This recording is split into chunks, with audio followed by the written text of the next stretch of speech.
నమస్కారం అమ్మ. నమస్కారం అమ్మా. అమ్మ, శ్రావణ మాసం స్టార్ట్ అయిపోయింది. మనకు శ్రావణ మాసంలో శుక్రవారంకు ఇంకా వరలక్ష్మి వ్రతంకి ఎంత విశిష్టత ఉందో, అదేవిధంగా మంగళవారంకు ఇంకా మంగళగౌరి వ్రతంకు కూడా అంతే విశిష్టత ఉంది అంటారు. ఒకసారి శ్రావణ మంగళవారం ఇంకా మంగళగౌరి వ్రతం గురించి వివరించండమ్మ. తప్పకుండా. శ్రావణ మంగళవారాలకి చాలా విశేషం ఉంది. ముఖ్యంగా పెళ్ళైన కొత్త జంటలు చేసుకునే వ్రతం మంగళగౌరి వ్రతం. ఓకే. సౌభాగ్యం కోసం అంటే ఏ స్త్రీలైనా కూడా హ్మ్. సౌభాగ్యం కోసం చేసుకునే వ్రతం మంగళగౌరి వ్రతం. ఆ రోజు పార్వతీదేవిని పూజిస్తాం. మంగళగౌరి అంటే ఎవరు కాదు, పార్వతీదేవి కదా. హ్మ్. పార్వతీదేవి ఆరాధనతోనే మంగళగౌరి వ్రతం చేస్తామన్నమాట. ఓకే. ఇక ఆ మంగళవారాన్ని పూజించేది పార్వతీదేవిని.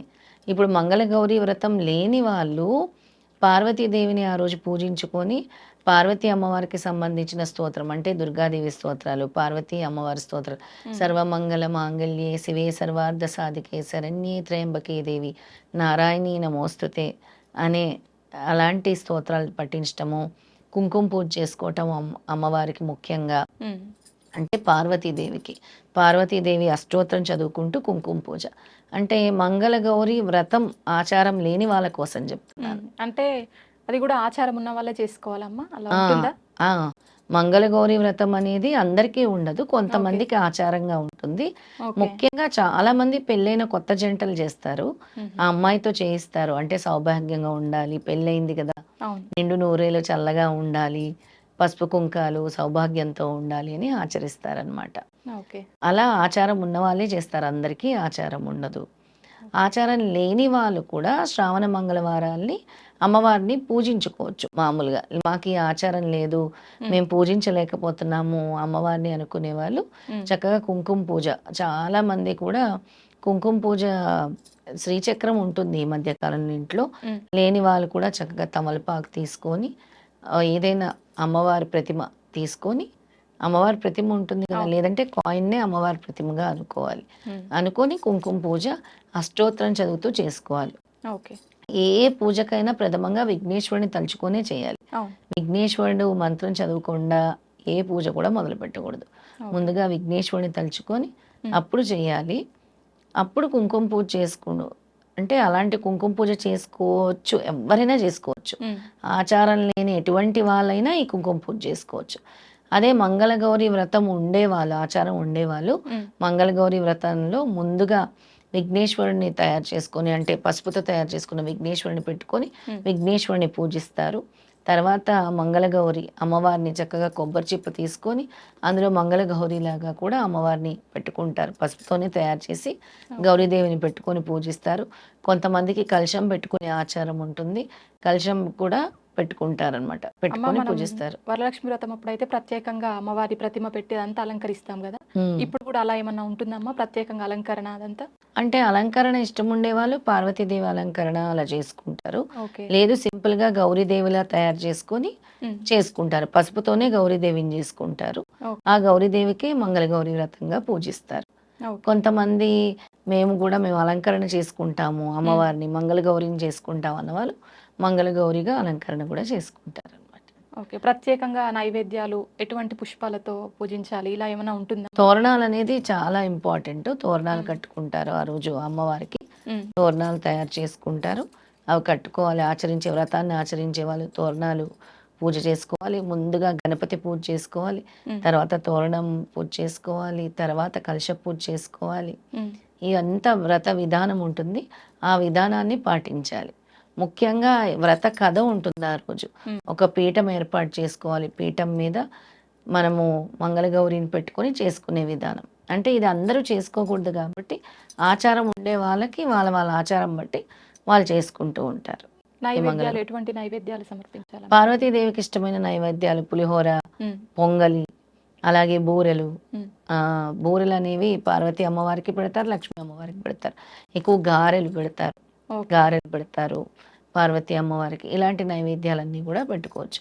తప్పకుండా ముత్తైదువుల్ని పిలిచి హ్మ్. పసుపు కుంకాలు మాత్రం ఇవ్వాలి మంగళగౌరి వ్రతం రోజు కూడా. ఓకే. సౌభాగ్యం కోసం చేసే పూజే ఈ మంగళగౌరి వ్రతం. ఓకే. ఎవరికైతే ఈ సౌభాగ్యం కావాలో వాళ్ళందరూ కూడా పార్వతీ అమ్మవారిని పూజిస్తారు. ఓకే. ప్రతి ఆడపిల్ల సౌభాగ్యం కోరుకుంటుంది. అందుకే ఆ రోజు పార్వతీదేవిని నమస్కరించుకుంటే చాలా మంచిది. అయితే మనకు ఈ ఆచారం లేని వాళ్ళు ప్రతి ఒక్కరు కూడా కుంకుమ పూజ చేసుకోవచ్చు. కుంకుమ పూజ చేసుకోవచ్చు. ఓకే. అమ్మవారిని స్మరించుకుంటూ, అమ్మవారి స్తోత్రాలు చదువుకుంటూ, హ్మ్. కుంకుమ పూజ చేసుకొని శ్రావణ మంగళవారం చేసుకుంటే చాలా మంచిది. ఓకే. అలాగే శ్రావణ మంగళవారాలప్పుడు ఈ గాజులు అనేవి కూడా పెట్టి పూజిస్తూ ఉంటాం అమ్మవారికి. హ్మ్. ఆ గాజుల్ని కూడా ముత్తైదువులకి ఇస్తే చాలా మంచిది. అలాగే వాయినాలు ఇస్తారు మంగళగౌరి వ్రతం రోజు. ఆ వాయినాలు ఇవ్వటం కూడా ఉంటుందన్నమాట. ఏమన్నా ప్రత్యేకమైన శ్లోకం, మంత్రం అట్లా ఉంటుందా అమ్మా ఆ రోజు? నేను మంగళవారం రోజు. చెప్పిన మంత్రం ఉంటుంది. సర్వమంగళ మాంగళ్యే ఓకే. శివే సర్వార్థ సాధికే హ్మ్. శరణ్యే త్రయంబకే దేవి నారాయణీ నమోస్తుతే. ఓకే. ఆ మంత్రం చదువుకోవచ్చు ఓకే. పార్వతీదేవిది. ఈ వ్రతం చేసుకునేవారు సాయంత్రం పూట చేసుకోవాలా? ఉదయం పూట చేసుకుంటే మంచిదా అమ్మా? ఉదయం పూటే చేసుకుంటే మంచిది వ్రతము. ఓకే. ఆ రోజు పొద్దున్నే ఉపవాసం ఉండే వ్రతం చేసుకుంటారు కదా! హ్మ్. ఉదయం 12 గంటల లోపల చేసుకుంటే మంచిది. ఓకే. కానీ కొంతమంది మంగళగౌరి వ్రతాన్ని సాయంత్రం పూట కూడా చేసుకుంటారు. అంటే మళ్ళీ వాళ్ళు ఉపవాసం ఉండి హ్మ్. స్నానం చేసుకొని చేసుకుంటారు సాయంత్రం కూడా. అమ్మ, సంతానం కోసం ఇంకా అన్యోన్య దాంపత్యం కోసం కూడా ఈ వ్రతాన్ని ఆచరించవచ్చా అమ్మా? తప్పకుండా ఆచరించవచ్చు. చాలామంది భార్యాభర్తలు చాలా గొడవలతో, ఇబ్బందులతో అంటే మానసిక అశాంతితో కూడా బాధపడుతూ ఉంటారు. అలాంటి వాళ్ళు కూడా అన్యోన్య దాంపత్యం కోసము, అలాగే సంతానం కోసం కూడా ఈ మంగళగౌరి వ్రతాన్ని ఆచరించవచ్చు. ఓకే. వాళ్ళు బియ్యపిండి, బెల్లంతో కలిపిన 5 పిండి దీపాల్ని ఆ రోజు వెలిగించుకుంటే చాలా మంచిది. బియ్యపిండి, బెల్లం అంటే ఎట్లా అమ్మా? అంటే రెండు బియ్యపిండి, మిశ్రమమా? బెల్లం మిశ్రమాన్ని కలిపి ఓకే. దీపాలుగా తయారు చేసుకొని అందులో కొద్దిగా నెయ్యి వేసి ఓకే. వెలిగించుకుంటే చాలా మంచిది. అలాగే శ్రీకృష్ణుడు ద్రౌపదికి చెప్పిన వ్రతం కూడా ఈ మంగళగౌరి వ్రతం. శ్రీకృష్ణుడే ఓకే. ద్రౌపదికి చెప్పి చేయించిన వ్రతం ఇది మంగళగౌరి వ్రతం. ఓకే. ఇందాక నేను చెప్పాను కదా!